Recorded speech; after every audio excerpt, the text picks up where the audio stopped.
Dear Organizing Committee and participants of the conference, please accept the warmest regards from Chicago, United States of America. I would like to thank you, the Organizing Committee, for making it all possible for us. I regret not having made to Osaka for this wonderful event, and also I would like to express my deepest sympathy for the sad events that happened several months ago in Japan. The topic of my presentation is Parables of the East in Western Political Drama, and let's start. The LibrAsia 2011 themes were the ancient and modern, the East and West, and journeys of discovery. All these themes form the thematic background of the work of Edward Bond, one of Britain's most established, productive, and controversial playwrights. He came onto the British scene during the second wave in the post-war British drama in early 60s. When Edward Bond came onto the British stage, he became part of the movement known as the second wave in the post-war British drama. He came together with a number of other playwrights such as David Mercer, Tom Stoppard, David Story, Peter Nichols, Christopher Hampton, Joe Orton, and many others. At the time when he made his debut on the British stage, there was an interesting and significant phenomenon happening in the British drama. Even in the work of the first wave of the British dramatists who had come on the stage in the 1950s, there was a noticeable shift towards the exploration of the human condition in more universal historical political contexts. This is obvious in the works of Robert Bolt, Man for All Seasons, 1960, Christopher Fry, Kurt Mantle, 1961, John Osborne, Luther, 1961, John Whiting, The Devils, 1961, and John Arden, Left-Handed Liberty, and Armstrong's Last Goodnight, 1965. It is important to look at the picture in the whole world in the 1960s. First of all, the British dramatists were influenced by the political movements worldwide, and those movements were the civil rights movements and political youth movements in the US, Europe, Japan, Latin America, and other countries. The following quote sums up the university movements in the United States, but also in other countries.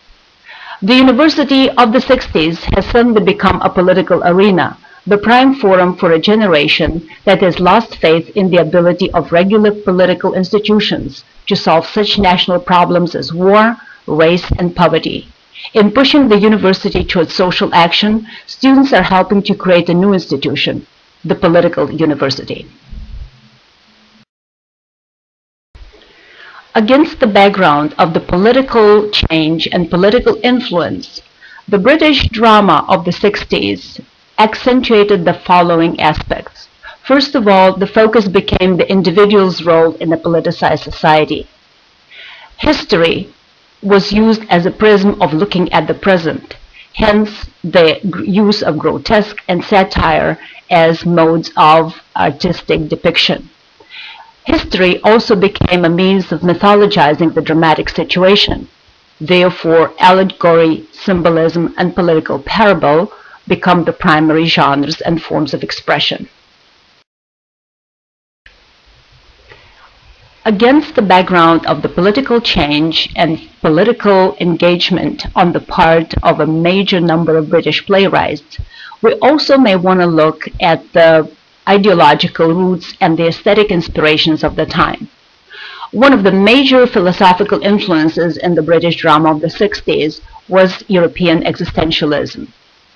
The philosophy that focused on the analysis of human existence, centrality of human choice and self-determination, and on the extreme marginal situations of human condition. The major representatives of the philosophical trend were Jean-Paul Sartre, Albert Camus, and Franz Kafka. In analyzing the ideological roots and aesthetic inspirations of the British drama of the 60s, it is very important to emphasize the influence of the French intellectual drama. The French intellectual drama, in its most general sense, focused on the existential conflict of conformity versus self-determination. Also on the issue of self-preservation versus sacrifice, life versus death in the name of humanity.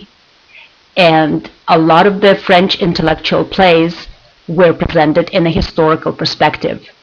The major figures of the movement were Jean Anouilh, Jean Giraudoux, and Jean-Paul Sartre. One of the major influences in the formation of the aesthetics of the post-war British drama in the 60s was Bertolt Brecht's theory of epic theater.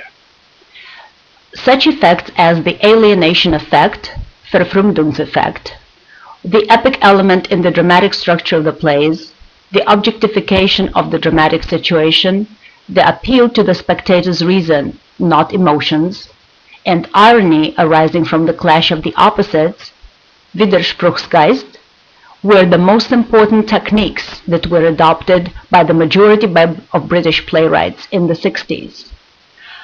Brecht's theory of epic theater gained substantial ground with British playwrights in late 50s after the tours of the Berliner Ensemble Company in London.